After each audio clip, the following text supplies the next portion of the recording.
Okay, everyone, good evening and welcome along. November, here we are, Black Friday. It's pretty exciting. It's great to see so many people here. Thank you very much for coming. It's nice to be back at Brisbane BMW. As you've probably already seen, Brisbane BMW, it just so happened that it was serendipitous that they've got the new M3 and M4 on display here. They've invited us to have a look, have a seat, that sort of thing, but they have asked us to refrain from sharing any social media photos or anything like that because they are pre-production models, they're not production models, and they're going to have a proper launch down the track. So at the moment, if you could just respect the fact that they would prefer not to have anything around on social media. So I was going to film them, but anyway, doesn't matter. Look, first of all, I'd like to extend a couple of apologies for Brian Palmer and Adam Smith, who can't make it. Are there any other apologies from anyone? Actually, yes. Christine Hastings, I think it is, the president of the Mini Club. Right. She would have liked to come, but they've got another function on tonight. Christine Murphy. Yeah. Christine Murphy? Yes. Is there anyone else? Apologies? I got a text from John Fairman. He got home late. Right. From John Fairman. Thank work, you. So. Now, we distributed the minutes for the last meeting, which was the annual general meeting, today via email.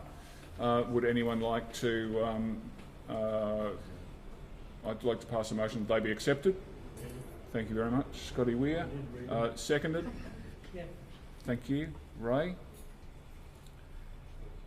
Thank you very much. Now, the fun part of the night, new members. Do we have anyone here who's new members for the first time at our meeting? Oh, excellent. Okay. William and Tanya. Would you like to explain, introduce yourselves and tell us about your cars, that sort of thing? Hi, I'm William. We're from the Gold Coast. I have a X5M, so the black one. And it's noisy.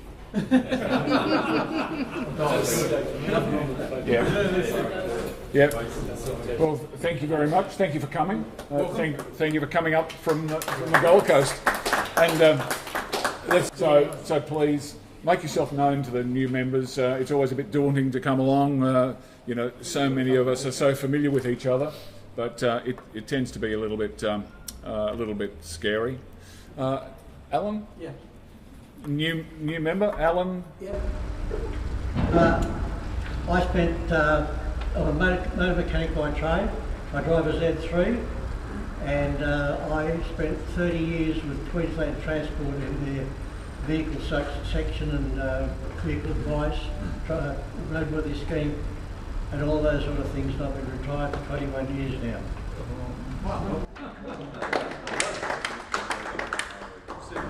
Yeah, that was me. Yes.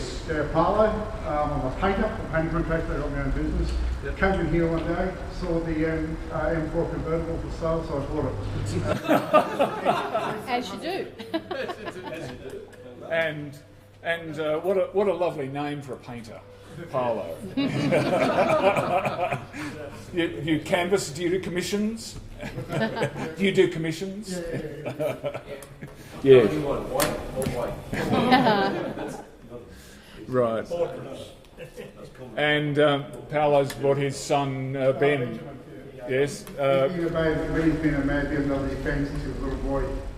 Excellent. You got to start them somewhere. I thought. He's a bit upset I bought the M4 before he did. That's his favourite car. Yes, my eldest son Grant is a motor mechanic and used to be a technician here at Brisbane BMW. And I thought my plan for world domination was perfect. A son who works at Brisbane BMW. Yes, but he packed up and moved back to Sydney. Anyway, sorry Grant. Okay, still love you. Anyone else? Any other new faces? No? Business arising from the minutes. Is there anything to discuss that we haven't got in the agenda? I had nothing tabled, No? so Okay. Just before we move on, I'd just like to reiterate that we did have the AGM last meeting, and there was a number of positions retained, and there were a couple of new people on committee. I'd really like to thank those people for grabbing the mettle and coming on board. Just to introduce them, we've got Russell Thomas, new social director. He's been going gangbusters. We've got a couple of big events coming up soon. I'll let Russell tell you about later. Also, Roman Miller, taken on the role of treasurer. And again, it's a big leap of faith because it's pretty complicated. But fortunately, Roman runs his own business and does a lot of his own work, so it's not too scary. But we do have quite a good system, but it takes a bit of learning. And thank you. And also John Payne. John Payne has taken on the role of membership, which basically we're just in a transition period at the moment, learning how our system works and what works and what doesn't work. So please welcome these guys along. And Greg. Of course.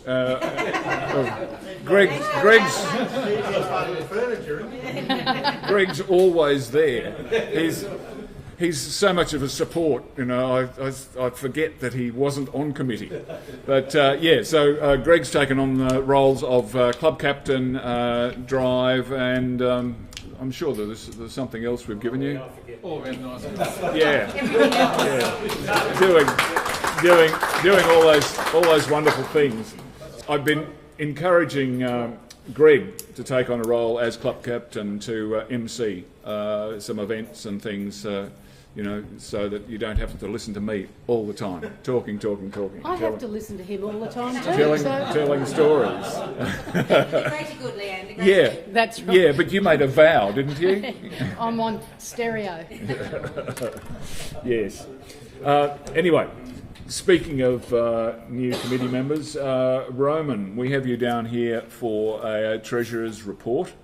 So basically, I know this is probably straight out of left field, but normally what happens is in the past we give a brief précis of where our bank account stands, and then you discuss or bring up any points that you wish to discuss.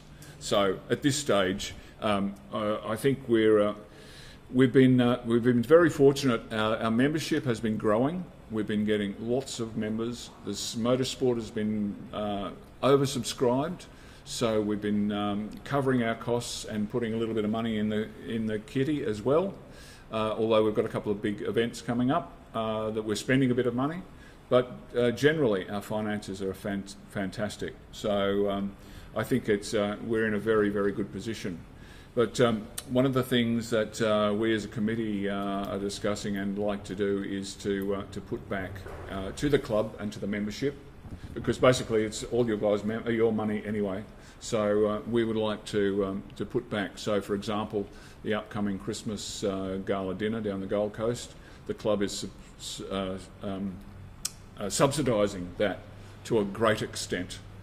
So it's reducing the overall costs substantially for members, and we're picking up all sorts of extra costs to make these events memorable and good fun. So please take advantage of those events when they come up, if you can make it. So thank you. So Roman, unless you have anything else you'd like to discuss or point out, or no, that's fine. I'm sorry. I should have actually discussed this with you, and it's just another thing that went through to the keeper. I didn't actually contemplate it, but the good thing, he's all set up with the Westpac and all the rest of it, that's so all set that's up. all been... That's wilded up because it's running, so I'm I'm getting into this, so yeah, slowly, but we'll get there. Yes, we have quite a good system, and with the combination of PayPal, Westpac Bank, and Wild Apricot, so much of it is automated. We have a bookkeeper who basically sits in the background and just monitors everything, which works perfectly. Roman has already come up with some ideas to streamline it, which is pretty exciting. So to reduce the amount of manual input that we have to do. So all those sort of things in the background make it easier for us to run the club and keep track of everything. And don't hesitate if you see something going on. Don't stress it. Just give us a call. You know, we're just volunteers trying to do this stuff, and we always have little problems that come up. More than happy to sort them out. But so just don't get stressed. But just let us know if there's something going wrong that you're not comfortable with, or it's confusing, or something like that. Because you know, half the time it's confusing for us as well. Anyway, Leanne, you're next on the list. Yes. Okay, well, seeing we had the AGM and we had everything, everyone's in their new positions or continuing positions. I've updated the Office of Fair Trade with those details and paid the annual fee. So that has been all processed. But I was talking to one of the ladies today from the OFT, and she's just advising that the process of the application, or not the application, but the renewal is taking a little bit of time because they've all been inundated, because everyone, as you know, they suspended or was able to suspend any of the renewals with COVID because people couldn't hold their AGMs, social distancing and whatever. Now we're able to start doing these things. Clubs and that are getting back into doing the business side of things. So they've got a fair few renewals. But she said if there's anything, if there's no problem, we just get the acknowledgement and then we continue on for the next financial year. So it'll be interesting to see whether they want us to do it, whether they will adjust, and next year we'll be doing it in around about the March, April once again for renewals. But everything's good, so that's the main thing. We've got people, we've got members, and we're registered, so we can continue on. So there we go. That's about it for Secretary. The usual bits and pieces. Yes, I've got some correspondence here, but it's not. We don't do correspondence just at the moment, do we? No. No, sorry. Okay. Speaking of new members, Russell Thomas. Sitting in the wrong place. All right, how are we, folks? Okay, we've got 3 events to discuss tonight. So we've got our Christmas party gala night and also some rooftop drinks. Now, we're going to be holding these events at the Ridges Gold Coast Airport Hotel, which is just down at Palinga. It's basically adjacent to the arrivals terminal at the airport. It's a brand new hotel. It's only opened in the last 3 weeks. So we're getting a really good opportunity and a good deal at this property to hold our 2 events. So hopefully everyone can come to the events. Is anyone coming from this group? Oh, fantastic. Yeah, excellent. All right, so we'll just run through. So we start the afternoon on the rooftop, which is the 7th floor at the hotel, at the Salty Fox Bar. And that event runs between 4 and 6 p.m. The club will be subsidising all the nibbles. We're going to have trays of tapas, pizzas, canapes, etc. And it's just buy your own drinks for that event. That runs from 4 to 6 p.m. We've also invited the Club Gold Coast to that event as well. So we've got a capacity of around 100 people on the rooftop, so plenty of capacity there. So come along if you can. It's free to the Club Queensland members, and the Gold Coast members, it's also free. They've actually subsidised that for their members as well. Any questions about the rooftop drinks between 1 and 6? Great. The second event is the gala dinner and Christmas night, which starts from 7:30 p.m, and that's also at the hotel, but that's on the ground floor of the hotel. The price for that is $55 for the night, and that includes a 3-course dinner, your first round of drinks, so complimentary round of beverages to start with, your 3-course dinner and the entertainment, and that kicks off at 7:30 at night through till 10:30, and it's a retro beach party theme. So get on your wine shirts, your print, your palm prints, whatever you want to wear, dress up, go for it. The only thing we say is no one, including men, are allowed to wear G-strings. Oh, okay? Mankinis are okay. Mankinis. We've got to keep some decorum. So Why? we might want to be invited back. all right, so that's $55 for members. Now we have got Club Gold Coast also attending that function. So just to give you an idea of what we've sold so far, for the event on the rooftop, we've actually sold 40 tickets at the moment. So we've got a capacity of 100, so we've got 60 to go. For the actual gala dinner, we've got 80 tickets available. We've actually sold 32 to Club Queensland, 32 to the Gold Coast, and we've got around 10 invited guests possibly coming. So we've only got about 16 tickets left, but in saying that, there is going to be extra capacity because of COVID changes on the 17th. So, excellent. Event 3 is going to be the Australian Outback Spectacular on the 26th, on the Australia Day. So that's the next event we're looking at, down at Oxford. Do you want to just remember? Yep. The Accommodation. Have a look on the website. We've got the accommodation prices there. If anyone wants to stay for the night, there's plenty of accommodation, so please ring up, book, get your discounted accommodation and your brekkie. After all those drinks. Yes, that's it. Don't drink and drive. Australian Outback Spectacular, kicking off on the 26th of January at Oxenford. So please come along. We've got some discounted group pricing there. $85 for adults, $77 for a pensioner, and children are $60. Prices are still to be advised at this stage because we've got some pricing changes possibly in January. It'll be a 1 hour, 50-minute show, a 3-course meal, some complimentary beverage. As you arrive at the venue, you're going to get a hat, a pre-show, as I said, pre-show drink, a behind-the-scenes tour, a lanyard, and a special dessert. So please come along to that. Good value, and we look forward to seeing you. And that's it for social. Yeah, and speaking to a few people who've actually gone to this Australian Outback, they said the meal is really good. It's not just a piece of meat on a paper plate. It is really, really good quality. Yeah, it is. Yeah. So. And likewise, the event for our Christmas gala dinner, the quality of the food and everything is it's going to be really good. So, as I said before, we've subsidised. I think it's worked out originally at $95 a ticket. So we've got it down to $55 a ticket. So the club's picking up a major part of that. Yeah. But we want to make it a special event. So come along and really enjoy it.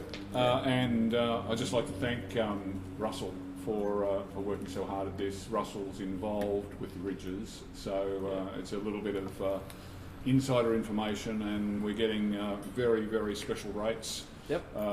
Room hire rates and everything is quite minimal compared to what they pay in the public. So again, thank you, Russell. It's great to come across people who've got those sort of contacts and can help us out. That sort of stuff. So. Fantastic. You've got a job for a while. John Payne, we go through membership every time, and John's literally, as I said, only last night we did the handover.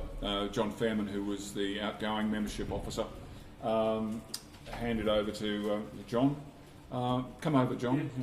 I've had a good chance to vet everything, but it looks like we've had 18 members join since the AGM, and there's at least one, maybe two of them are people who lapsed their membership some years ago and have come back, but it's a significant amount for 1 month's worth of yes, it's just a pleasure to see, and I've taken to now ringing new members when I see them join and having a chat.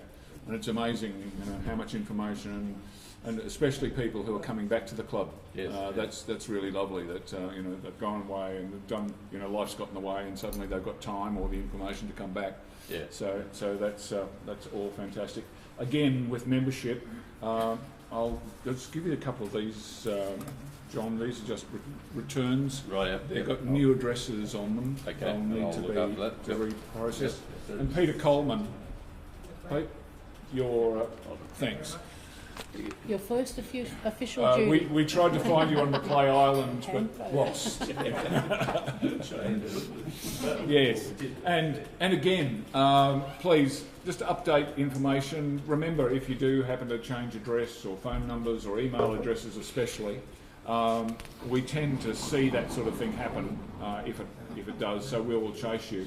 But please just give us a shout, drop us an email if there's anything that we can sort out with that. Drive report. Greg Timms, step up and win. Drive report. So, I wasn't on the last drive report because the drive happened on Sunday, but I understand it went very well, which of course is the plan and the intention. 60 people turned up for that drive. We started at the Bundamba Travel Centre and went up the back way through Brisbane Valley Highway and up through Esk and Kilpilloy in that area and finished up around the Maloney area, I believe. So the weather was fine or pretty good at Bundamba, is that right? yeah, it was overcast. Okay. But it didn't sort get of any better. deteriorated after that. Didn't get any better. And so therefore the drivers couldn't be all that enthusiastic by the time they got up there to Maloney. So No. never mind. No, Maybe it was- next time. Yes. But- I know that my windscreen wipers work on the M5. That good. was the fastest thing about my car. There you go. So the next run that we've got planned is the Gold Coast Museum Brekkie Run. Now that's already fully subscribed. We've got 60 people attending that. And that's on Sunday week, November 22. So that's good. The Gold Coast Motor Museum is where we're going. We're starting at the BP at Yatala. So Adam Smith is organising a drive from that point through to the destination at the Gold Coast Motor Museum, and it'll take probably an hour and a half. Now that's an early one. That one, it's a 6:30 start. Yeesh. And we've got full subscription, so there must be some enthusiastic people prepared to get out at that time of the morning. So that's a good sign. Excuse me, Greg, can I just add something there? Yeah. I was speaking to the Gold Coast Motor Museum today, Oh, yeah. and because we've got so many, what they've asked if we could stagger arrival. So what I suggested that we do is we split the field in two. We'll go last. All right. I'll go with the Anderson as well. That's what I was going to say. Yes. We'll go at 10:30. So, And we'll Stop phone it. ahead, order Stop it. breakfast. yes. So we'll split it by say half an hour, and just split the field in two. Okay. Adam is going to do the run tomorrow, Good. and he may need some help. He's having some computer problems. He may need help printing it out and doing that sort of thing. Right. So it'd be worth touching base with him Okay. to sort of.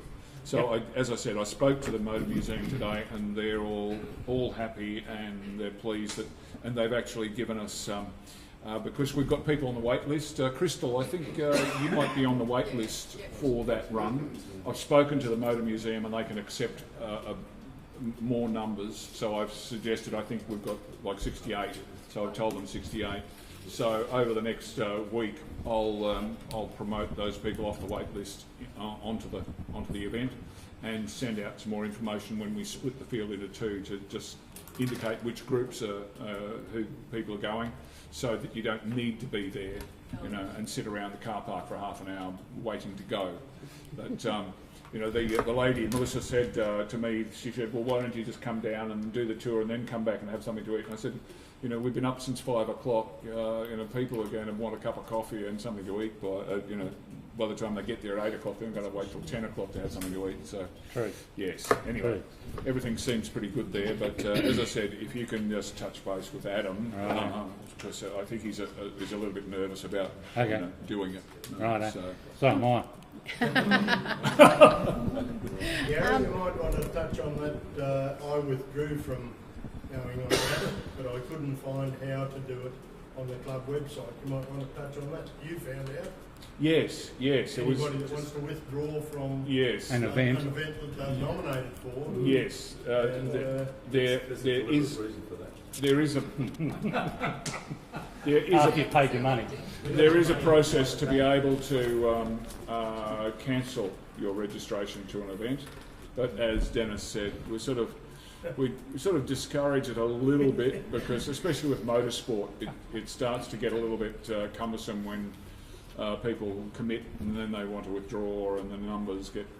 The simple way is, if there is an event that you do want to pull out of, you would have got the notices from the event organiser. Just flick the event organiser an email or give them a call. That's the easiest. And then the event organiser knows what it is. And that's the main reason I do it, is so that the event organiser gets a chance to at least Correct, know because what's happening. that way you pass the onus on to the committee person and they can organise a refund or whatever if there's fees to be refunded. Yes, anyway, thank you. The other thought I just had, Gary, we're down there and they've got the cafe and they've got the museum.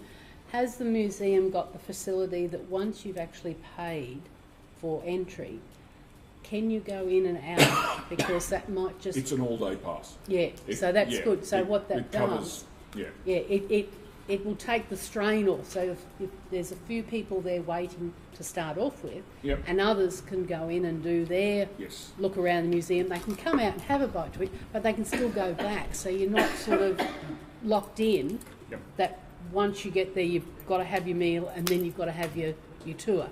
You can sort of balance that out. Sorry? So are they open to others on the day or just us?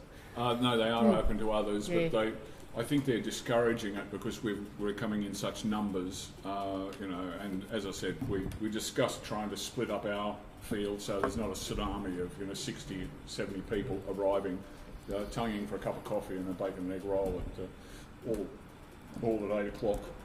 So at least that way we can split them up a little bit. Right, and so that event will go ahead. If you can't make it for this event this year, and it's a new venue, it's pretty popular, we all want to get there, see what's there and check it all out, so we'll probably do another event there next year, so don't fret too much if you miss out on this event, okay? So keep that in mind. Okay. So 6:30 we're starting. Righto, there you go. Now the gala dinner down the Gold Coast, that there was talk of doing a drive down there, but I don't sort of wish to do that. I want to sort of have a bit of a break after this next event, which is the Gold Coast Museum event, because one event every couple of months is about all I can handle. So let me ease into this routine, and hopefully we'll get up and running in 2021. Meeting next month. Okay, so that's the plan at this stage, and the this Gold Coast Motor Museum is early. We don't normally depart that early. We normally have a lunch sort of run, so don't think that any future runs are going to be at 6:30 in the morning, particularly when it gets to June or July of next year, because it's pretty dark at 6:30 in the morning, let me tell you. You'll need your lights on. Okay, so that's it from me from sort of the drive events at this point. Give me a bit of, cut me a bit of slack if you could, whilst I sort of ramp up what's required to sort of emulate what John Tate was doing. He did a very good job. I've got big shoes to fill. Give me a bit of time. Hopefully I'll fill them. And whilst you're chatting, next on the agenda is a report for the registers down as John Fairman, and there was just going to be a brief synopsis of the Mike Walsh run. So would you mind just casting your memory back to that? And I was on that one. I went on that one. Yep, the Mike Walsh Memorial Run. So that was held back in September sometime, I think it was. But it's an event that we do each year now, because unfortunately the member Mike Walsh passed away 4 odd years ago on a run, and we wished to do a particular run around the same sort of time, because that's what Mike would have wanted. He loved doing the runs. He was in an E24 6 Series, and he loved it. But he would want to see us getting out there and enjoying our cars. So he would like to see us, enjoying sheer driving pleasure in our ultimate driving machines, because that's the slogan. I don't work for this place, but maybe I'm on commission. But who knows? Okay. That's the event that we hold each year. It starts at the Gap, goes up through Mount Nebo, Mount Glorious, down the mountain, through to sort of the Brisbane Valley Highway, up through to Kilcoy, and then hang a right and head back into Woodford, and we have lunch at the Woodford pub. So it was a good drive. That's pretty much the event. It's a great drive, very tight, twisty roads through Nebo and Glorious, let me tell you. So you really have to pay attention, so you don't sort of have any incidences. We don't want any incidences. We want a trouble-free run. Okay, thank you. That's it. Just to explain for especially the new members, when we're talking about registers, basically we have a number of special interest groups. We have the Classic Car Register, the E30 Register, E36 Register, the 6 Series Register, the M Register. So those specific groups of cars normally have a leader, a convener rather, and what we tend to do is, for example, the Mike Walsh run, because Mike Walsh had a beautiful 6 Series, the 6 Series Register look after that run, but it's a whole club event. So that the 6 Series basically normally take pride of place out the front, and off they go, and they're all the pretty pictures, but everyone's invited along. What it also allows us to do is to spread the workload between all the committee members, so that, for example, the Gold Coast Motor Museum run is being organised by Adam Smith. Now, Adam Smith is looking after the Classic Car Register, so it just makes sense. Classic Car Register, people in that register would probably be more interested in the Gold Coast Motor Museum than the rest of us. But anyway, as I said, it just spreads the workload. So rather than one person having to set all the runs through the year, the M registers do it, and the 6 Series do it, the E36s do it, and that sort of thing. So, that's what the registers are all about. So, okay. Thanks, Greg. Moving along, there's next on the agenda is the sponsorship and advertising. Russell Dean and I are still working on getting the sponsorship thing happening. We had a meeting scheduled for Tuesday night, but it fell over because Russell was tied up with work. So basically what we're trying to do there is formalise the benefits for all of our sponsors and advertisers, because we've got access to so much social media and videos and things like that. We want to make it patently clear for our supporters what they get in the package. So it's just building a matrix of, you pay this much, you're a silver sponsor, you get Facebook advertising, all that sort of stuff. So we're just trying to come up with a way of doing that. But we're always on the lookout for people who wish to support the club. I'm of no great desire to make it a hugely profitable thing, because I would rather spread the word, make it reasonably cheap for people to take on sponsorship and support the club. It's just a networking thing. Editor's report, Beamer Monthly. Yep, I've got to do one of those. Sorry, it's a TBA. Yes, it's coming. I'll get to it. End of Christmas we'll be able to. Well, I've got so much material just now that we've started to have a couple of events. We've got something to write about rather than just filling it with bump. Dennis, would you like to have a chat? Come up the front and tell us all about it. Let's see if that one's more comfortable than the one I'm sitting in. Plenty of upcoming stuff. The response for the track day next Friday has been fantastic. and we're at 48 and closed off, and I just looked 2 on the wait list at the moment. So a big thank you to everybody that's got involved. We've got some new novices. We've got an interesting new little group that I've made some space for. Gary got a call a little while ago from the new president of the Mini Club, the BMW Minis, and all very keen. And I had a contact with them, and they're keen to come out to the track to do some track with us. So we were very low on space, so I've created some half days for them. So we've got 4 of them members coming out for 2 in the morning, 2 in the afternoon, including Christine, the president, another lady, and their motorsport guy. They actually have a motorsport director, and one of their other members. So we'll have 4 of those. So we've actually got the MX5 guys now, our guys, and Mini Club. So it's getting to the stage that we're going to need bigger track events, I think, or we might have to start staggering them as well. So that's fantastic. As I said, unfortunately, I can't take any more bookings for the day. There's a couple on the wait list now, but our days, as far as spectating, are open to anybody.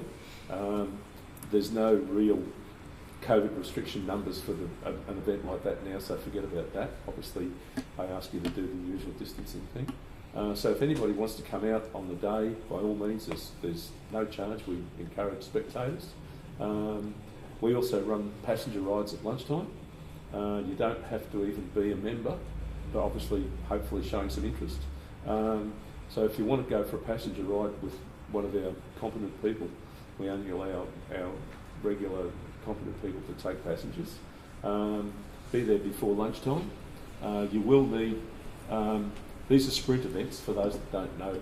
Our track days, we don't do racing as such with the club events at the stage.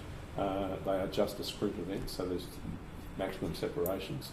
We don't want people getting too close together with $200,000 BMWs. So with the passenger rides, they are at 7/10 like we do in a sprint, but not full pace, but at 7/10. So you will need a helmet and protective clothing, so long sleeve of neck to wrist to ankle. So long sleeve cotton t-shirt and jeans or something, closed shoes. You will need a helmet. If you don't have a helmet and you want to come out for a passenger ride, we'll always find one to lend you. You don't have to go and get one. But by all means, if anybody wants to come out on the day and be there before lunch, because there is some paperwork to do, and we'll get you a few laps around the track at lunchtime, which is a great way to just experience the track by somebody who knows what they're doing at a more acceptable, quite a good pace, but still full-on pace. And it might give you the idea of whether or not you want to come and have a go yourself. In that, we no longer can do in-car instructing at track days through various insurance reasons. You can't get the insurance unless you're a qualified training company. But the next best thing we have is in the morning before the event, we have one of our well-known and experienced drivers, and usually Simon Harricks, who's done tens of thousands of laps around Lakeside and everywhere else, done a couple of Bathurst 1000s and certainly serious driver. He runs a track walk in the morning before the event, so takes everybody out, talks you and walks you through all the corners and the way to approach the track, braking points, everything else. And then Simon, usually being Simon, will then turn around and say, but you don't want to be over here because you'll put yourself over there. So he'll let you know where you shouldn't be as well. But they're a great way to learn the finesse of the track, and not just that track, whatever track we're at, we'll always try and do that. And even if you're not actually participating in the day, but would like to come out, by all means come and do the track walk, but you just got to be there at 8 o'clock in the morning. So that's as far as the track side goes. Good. There's one event before that, which isn't actually under the motorsport umbrella. There's an ICC Interclub Challenge event on this Sunday. It's on the website. Unfortunately, we haven't got details on it fairly recently.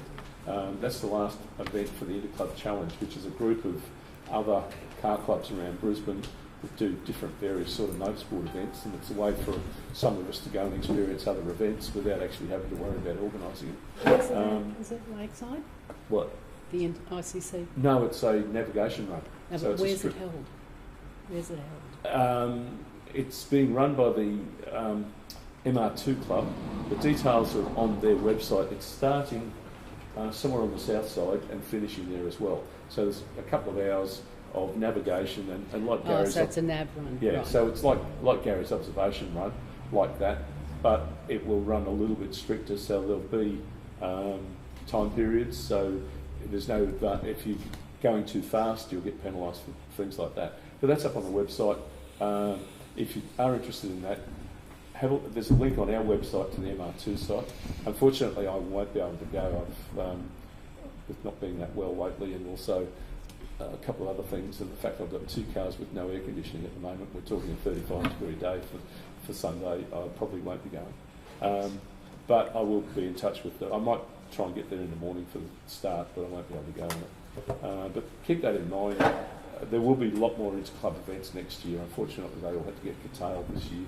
The only thing that will be left over will be the trophy presentation for inter-club, which the date hasn't been announced, but it'll be in the next couple of weeks. So it'll be over at Barden, at the where the big roundabout is at the bottom of the Governor's Hill there, the coffee place there. I can't remember the name of it. So that's all there is at the moment. I will try and get another skid pan in before the end of the year. They're always popular. I will make some inquiries tomorrow about finding a date. There's only a couple of dates in our calendar that are available anyway. So we'll see if we can sneak in another skid pan before the end of the year. They're always good fun. For those that don't know, we do skid pan training sessions out of the Mount Cotton skid pan. They're basically a great way to have fun and let off some steam, but they're also a training event where it's a very short concrete circuit there. It takes 2 cars at a time. It's got a watering system on there, and plus we put some diesel on it to make it nice and slippery.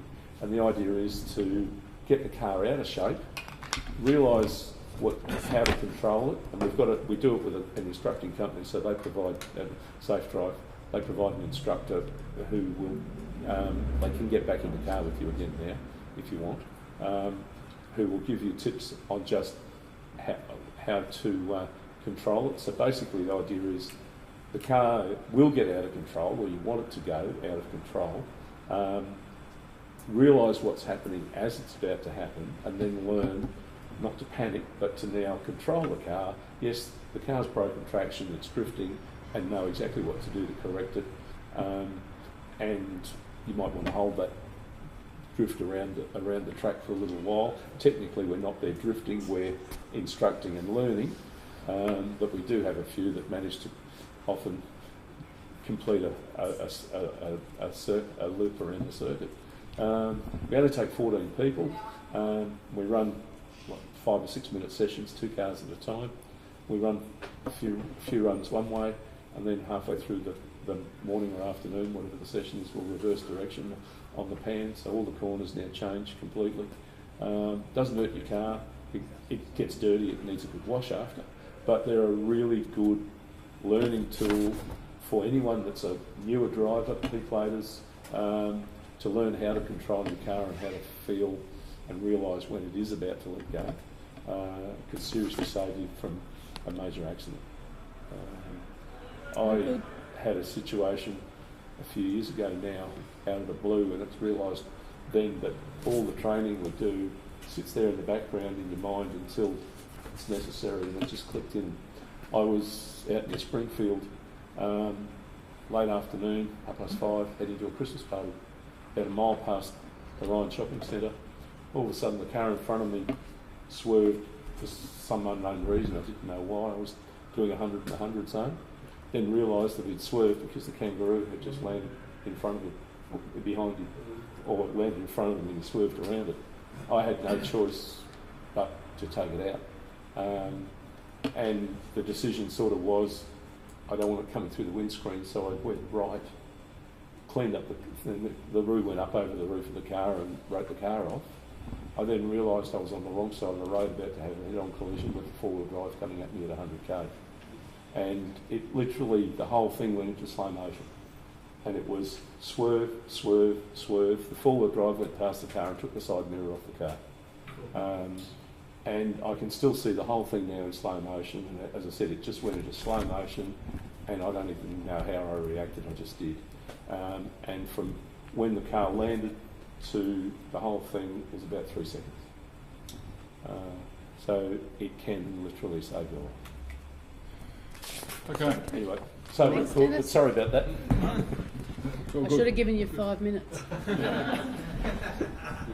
Okay, briefly going ahead, there's nothing much more there. There's Alex Irvine is a merchandise. We're planning on doing some new shirts and bits and pieces. There's new products to come, so stay tuned. Yes, and we're trying, as you may have seen, registering for the event, for our Christmas event. We're doing wine glasses, etched BMW Club Queensland wine glasses. So that could be pretty exciting. Lovely. And I'm surprised actually how many people are taking those up. Because we sort of gambled a bit and ordered more than we initially thought. So that's going really well. Everyone's wanting like half a dozen. Yes. You know, so they're more than. So it's good. It's fantastic. So they're going to be on eBay to start with. Yeah. Well, there's just. They may be a collector's item because I've got a story coming up in a moment.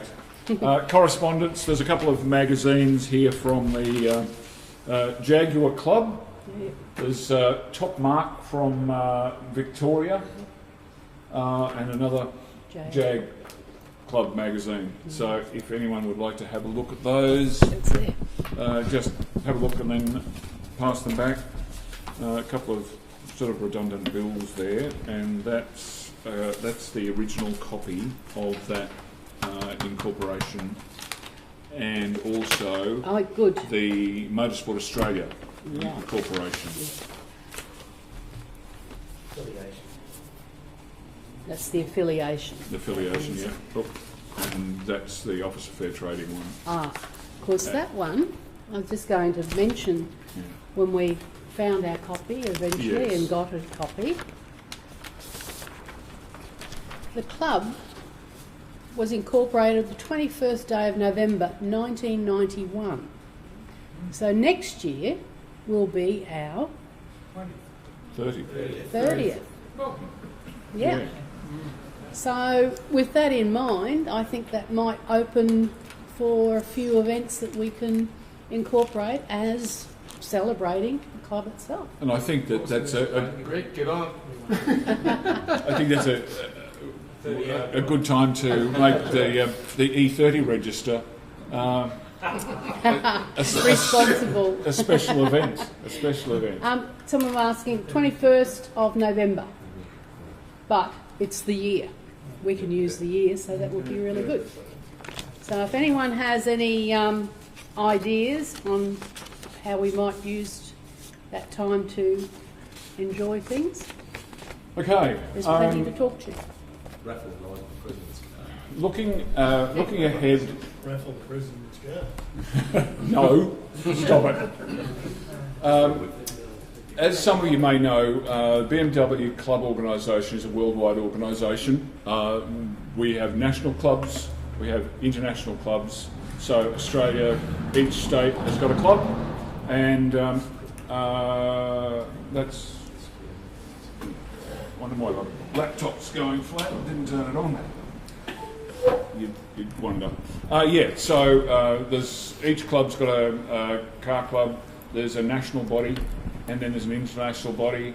And Germany has a whole department that looks after car clubs worldwide. And bikes. And bikes as well. So it's quite an amazing organisation worldwide, and there's a lot of work goes on behind the scenes to make it run and make it smooth and that sort of thing. But in saying that, we, like anyone, any other club, are guided by the corporate identity rules and things.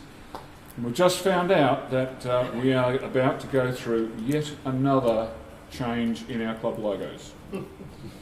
So, over the period of since 1984, when I was first involved in the BMW clubs, we've had a number of logo changes over the years, and they are the worst period ever. If you ever want to get into a fight, a stoush, it's about don't touch my logo. And here we go again. So, anyway,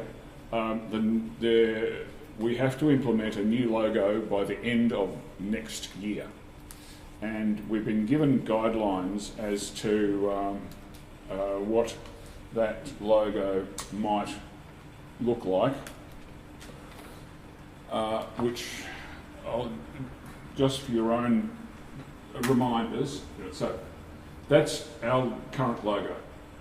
So it's stylised Queensland with the sun, with vertical lines and the roundel. So they're changing the layout of that to become, yes, to become that. So the lines have gone horizontal. The logo has moved from the side to the top. It's gone to the new flat logo, and we're now restricted to this area down here. So that being said, it really makes our Queensland shape, which was tall and narrow, which fitted nicely into the previous logo design, it makes it quite small. They've also mandated that there must be 3 lines for text. So if, for example, a club had a sub-branch, they put another line in there. But because we are just Club Queensland, we only take up 2 lines, but we are not allowed to use that area for anything other. We can't make our logo do that. We're restricted into that height. So there's a whole battle to come, a whole lot of discussion and a whole lot of angst. So, for example, that's that light blue area is the area that we're allowed to design something into. So obviously with the sort of work I do, I muck around with this sort of stuff a bit. So taking the colours that were Queensland and inverting them and making at least that sort of takes the shape, and I instantly noticed that Susan Fick pulled a face, and this is exactly the sort of thing I hate about logos, because every time you mention something, don't change your logo. That looks shit. That's dreadful. It's awful. It's awful. And on it goes. But yeah, so this is a whole nother battle that we're going to have to do. So look, there's a Queensland, Australia, and Susan just said it's worse. So here we go. I'll see you in the car park after this. Thank you very much. So yes, get your pencil out. Yes. Get your crayons out. Yep. So exactly. Anyway, that's the downside of belonging to an international organisation who dictates basically that we have to do things. They will be they'll be actually creating the designs once we give them the information, but there's 700 clubs worldwide that they have to do it for.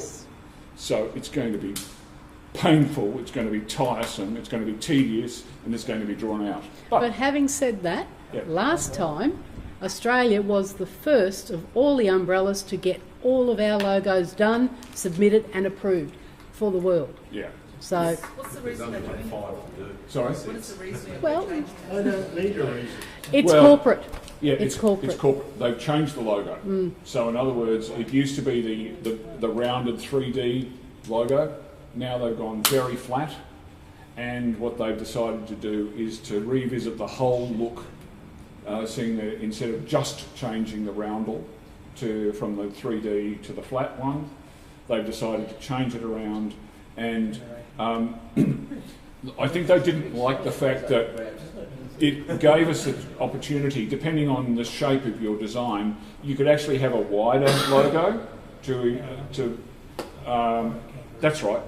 the width of the logo was guided by the width of the text. You know, BMW Club Queensland is that long, so we could extend it that way, and then that was the width of the logo. But because clubs are different, and some are short and some are long, they've now fixed that aspect ratio, and you have to get your name into either 2 or 3 lines in that aspect ratio. So, you know, someone's gone to university and done an arts degree and a marketing degree, and they've decided that you know, this is the new way.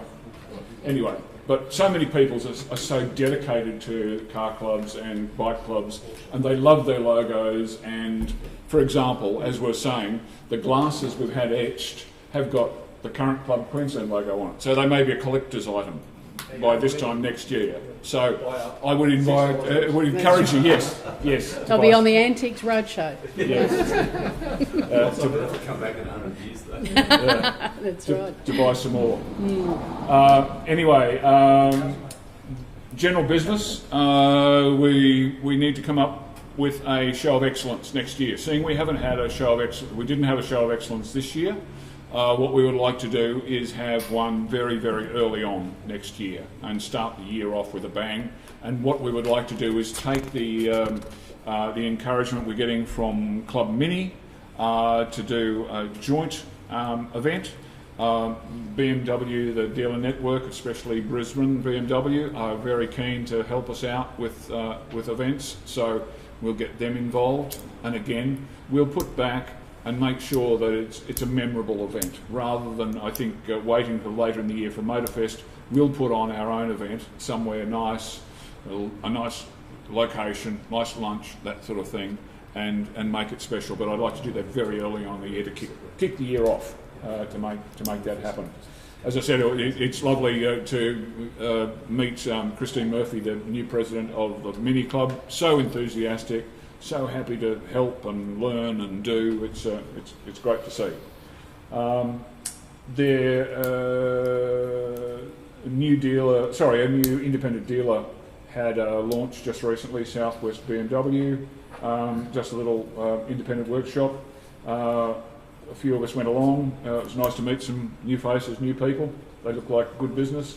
It was encouraging. I met the new marketing manager for Liqui Moly here in Queensland. They're taking over, a new organisation's taking over the distribution. So it was great to press the flesh, and he made comment that he'd love to be involved with what we're doing in the future. So that's pretty cool. Okay, has anyone got anything else before we move on? Yeah, just one thing you reminded me. We're here at Brisbane BMW. The other day, just by chance on a professional level, I happened to get in touch with Martin Roller, who's the previous dealer principal here. And he just wanted to know how the club was going and all the rest. It was purely on a professional side of things, but we digressed into BMW. And he was just really pleased to hear how the club's going. I said about the drive, how many cars we had. And he just asked to pass on his regards to anyone that he'd had known and dealt with, and so just passing that on for him. But he was really good to chat. So no, it's fantastic. Martin knows, if you don't know, he was the dealer principal here for a long time, and he was very supportive of the club. And this particular franchise supported us. Last time was the big the national meeting we had in 2017. Yeah. We had a huge function here. And they put on food for us. It was just lovely, and it is a nice feeling as a car club to be able to ring Brisbane BMW, pick up the phone, and they welcome us. So they give us the run of the shop of a night here, which is just fantastic. So I'll tell you a funny story about. Martin. Put on a show here when BMW first entered the Formula One back in 20, 30 years ago. And they had all these competitions on and everything. And Minnie and I won a competition. And as we walked out the door, Martin said to us, "Oh, did you have a good day?" And then he said, "First time I've ever walked into here and out of here with more money than I came in with." He would have laughed at Yes, that. he obviously sacked someone after that. You're not doing your job. People aren't supposed to walk out of here with more money. It's wonderful. Okay, speaking of the international organisation, I'll just mention that BMW Car Club of America is a huge organisation. There's something like 70,000 members. They have a full-time staff, and that's their office is in Greer in South Carolina, just near Spartanburg, where the big BMW factory is. And we're very, very fortunate to have an Aussie expat who now lives there and is married to Lindsay, who was the financial controller of BMW Car Clubs of America. But they have another organisation, and I'll let Leanne introduce that organisation and tell you all about it and what's going on, because Leanne, in one of her past roles, was the international delegate for Australia for the International Club Organisation. So Leanne has been fortunate enough to travel to America and all sorts of places with the Car Club organisation, and knows a lot of these people very, very well. And last year, as you recall, some of us went to America, including Greg and Leanne, and were able to spend a fair deal of time with Ian and Lindsay. Leanne? Yes, thanks, Gary. Yes, Ian Branson, some of you may know the name. I met Ian in about 2002, going back that far, when I was the delegate for Club Queensland, and he was part of the BMW Club Canberra, and he'd been a long member. And he went on to, within the Clubs Australia, he was chair, he was international delegate, and then went on to become the chair for Clubs International, which was the worldwide organisation that looks after all our clubs throughout the world.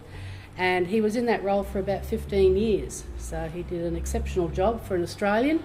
When you think of the number of people in the world in all the clubs, he did a very, very good job. And as part of acknowledging that effort he put in, I had the pleasure of presenting him with the Friend of the Mark. Back in, I think, 2014, we surprised him. We all ended up at one of the dealerships down in Canberra. He thought he was coming in to get a spare part, and didn't realise what all these people were there for, but recognised faces. And then it was like, Ian, this is your life. So it was, and it's Friend of the Mark is the highest award that can be given to a club member. It's acknowledged through the club. It goes up through into the international delegates, and they vote on the submission of the person and their contribution to BMW and being in club life.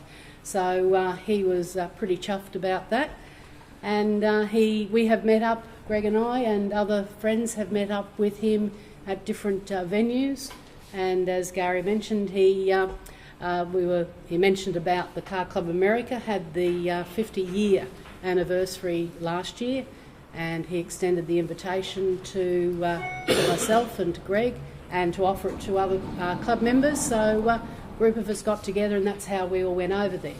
So he has stepped down from the Clubs International scene, but he is on the board of the CCA Foundation. Now, they have their own premises, they have their own collection of cars, and they also have club members who loan the cars to the foundation, and they change their exhibits.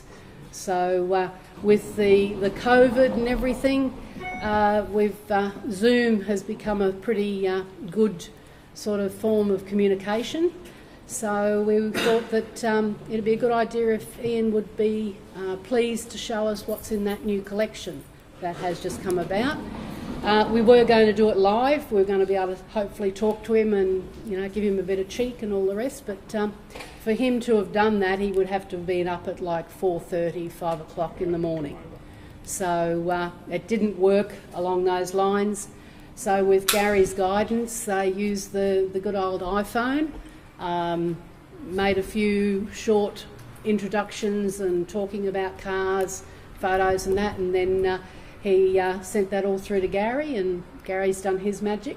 And we're going to have a short presentation on the Car Club America and Ian Branston. So I'm sure you'll enjoy it. It is very interesting. So.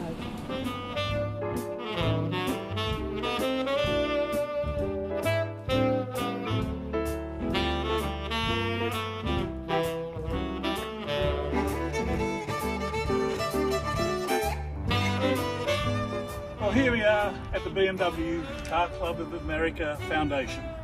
What we're going to do, I'm going to take you inside and have a look through the Genesis exhibition. But first of all, I'll introduce myself. I'm a lifetime member of the BMW Car Club of Canberra, been a member there since '85, been a member of CCA over here since '95. Before that, I was also the International Council delegate from Australia for 16 years, the last 10 years up until 2013 as chairman. I moved over here in 2013 and been a volunteer at the car club here at the foundation. The three components: there's the BMW Car Club of America with maybe up to 70,000 members, 69 chapters, some non-geographic chapters. Off that is the charity and called the foundation. It's a totally separate board, and then also separate again, which I'll mention several times inside, is the BMW Classic Car Club of America. Come inside, have a look around, and I think you'll be impressed.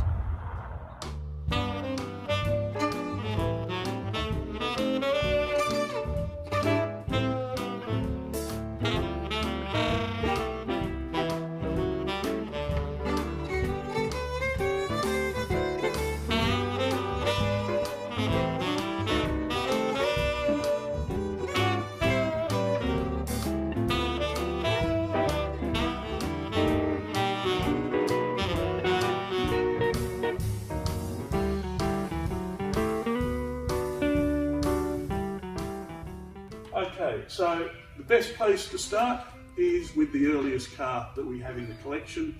This just happens to be probably the oldest BMW in America. It's the Dixie that started it all off, as you all know. I'm not going to try and reinvent the history of BMW for you, but another technical details you can always get from the QR code if you visit the site. But the Dixie here moves on from the earliest car to the 309, a four-cylinder, and this has a fantastic story if you wish to listen to it online. I've met the people, and they have a very good way of telling it.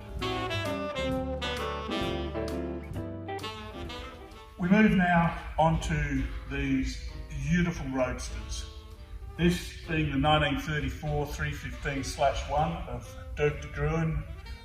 He's the president of the BMW Classic Car Club of America, also their editor.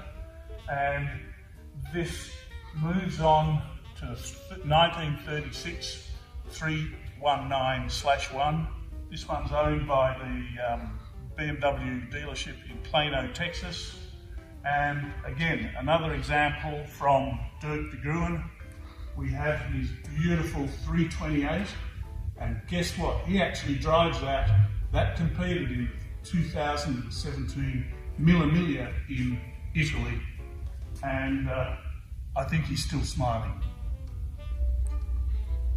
We move on from the sports cars or sports roadsters. We come to some beautiful cabriolets. This black one, very, very rare, a four-door cabriolet from 1940, a 335. And then this one, gorgeous. The colour contrast is fantastic. Lance White is the owner. He's the president of the BMW Car Club's foundation and has a wonderful collection himself. This 1939 321 example is just stunning. Okay, we move on still with a cabriolet. This car here has a fascinating story. Not many people got new cars in Germany in 1940 for obvious reasons, but George Meyer, the famous motorcycle rider for BMW, was given this car in 1940 in recognition of his Isle of Man TT wins and other Grand Prix wins, and it's a fantastic car. And what I like about this is you have a look at the pinstriping, the colour contrast, I should say. You have a look at the pinstriping, and it's all hand done, and you just don't see it these days. And then we move here to the 327/28, another coupe or coupe or hardtop now. Again, look at the colour contrast, the grey with the sweeping lines and the chrome. It's just very, very beautiful. Yet another example of contrast, pinstripes in this 327. But the big difference here, and I am not mispronouncing this, these two cars are EMWs from the Eisenach plant. There's a story behind that related to World War II and where the plant landed up in Russian zone rather than the Western Allied zone. This particular coupe here, again, gloriously restored. And then in contrast, further here is the 340/2. This car is virtually untouched. It's a 1951 car and very little restoration done on this car, and it really is just like a time capsule. And one of the things here that is really noticeable, no kidneys. No need to discuss or talk about the size of the kidneys because there ain't any. Up on the stand we have one of two Baroque Angels, and we've moved up to 1960 at this stage. Wonderfully restored, a great example of this particular car. There's a little one over here that's a little bit of a surprise, a 2800 CS. That's not technically part of the exhibition, but last week it was formally donated to the foundation by Lonnie and Luann Shirt, and that's found a wonderful home here. It's a very famous car within the BMW Car Club itself. So here we have the second of the Baroque Angels. In this instance it's Lothar Schuttler and his wonderful Cabriolet from 1956. Lothar is also a member of the BMW Classic Car Club of America, and this is a stunning example, stunning restoration. But one of the most famous BMWs you'll ever hear from people that are into the classics, the 507. This example from 1958, white with the black top, absolutely another wonderful restoration. Pebble Beach entrant, this one. So the lines are classic, the whole car is iconic. One of my personal favourites, the 503 Cabriolet. This one has been restored wonderfully, I might add, by the Workshop, which is one of the main sponsors here of this exhibition. It's a great example of the classic lines of the year, of the day, and it's been just eye candy. This is a third in class at Pebble Beach, so a true high class car. And underneath, you could eat your lunch off that. A second example of 503, in this case a coupe from 1959. This car also belongs to a member of the Car Club, Classic Car Club of America, as does this one, the 3200 CS.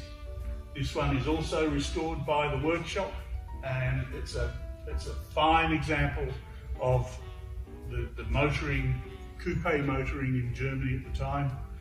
As I said, 1965. This is our youngest car in this exhibition. A couple of smaller cars to finish off, whilst a 3200 coupe from 65 was the youngest. What we have here is an example of a 700. This car really did contribute to saving BMW as an entity, and back in its day, a lot of them were raced. They were very competitive and fun to drive, and plenty of oversteer with the rear engine. Two cars that are sure to put a smile on anybody's face. Here we have a 1957 Isetta 300, front opening, another car that really contributed to keeping BMW afloat back in the day. To make this one a little bit bigger, they added 300cc, brought out the BMW 600, wider wheelbase at the back, same concept at the front but 2 rows of seats. Absolutely just fun little cars, and they sparkle under the lights here.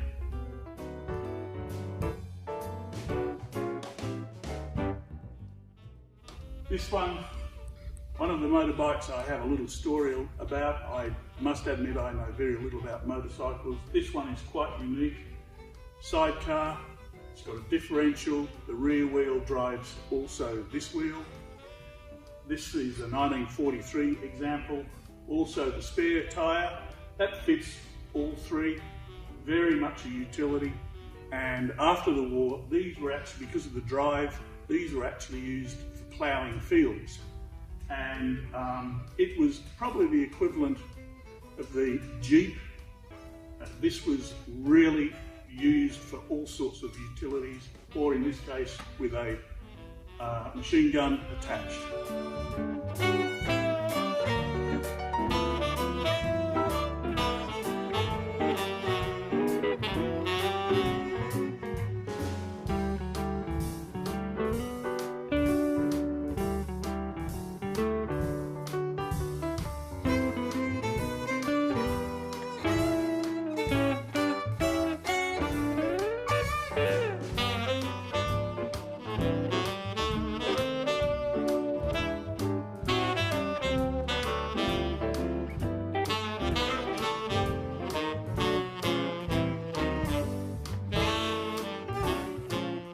And that brings us back to the beginning, the Dixie.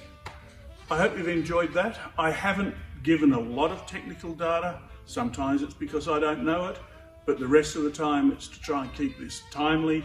If you want more details, it's on the website, www.bmwccafoundation.org. Also, you can do another virtual tour there using the QR codes and listen to a story, 90-second story on each car about the technical details, its owners, and some of its story.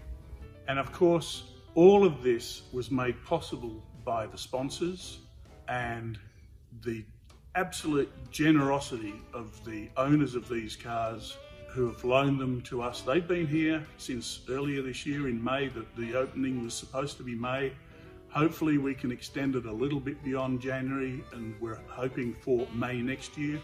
But in the meantime, if you are a book person and you really want to have more detail and the story behind this, there's an exhibition book here, and it's full of information, photographs of the exhibits, and it would look good on your coffee table.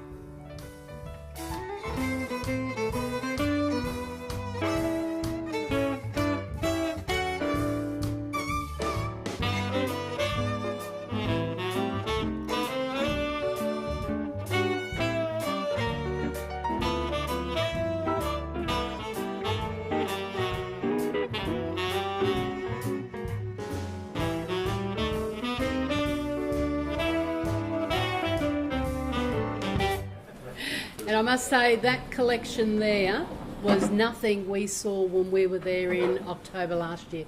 What they do is they rotate, and as you see, it's the club members who own those cars. And the one that was donated to the club was with people that we met when we were over there.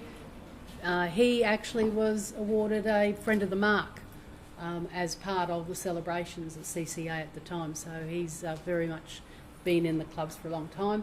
And Brano, when I suggested this to him, he was quite excited about the fact to be able to show a little bit more of what he has you know, in his new life, new wife, new life, and he's enjoying it immensely. So we will say thank you very much to him when he's gone to the efforts. Thanks, Brenna. Yeah. We'll send it across. Love your work.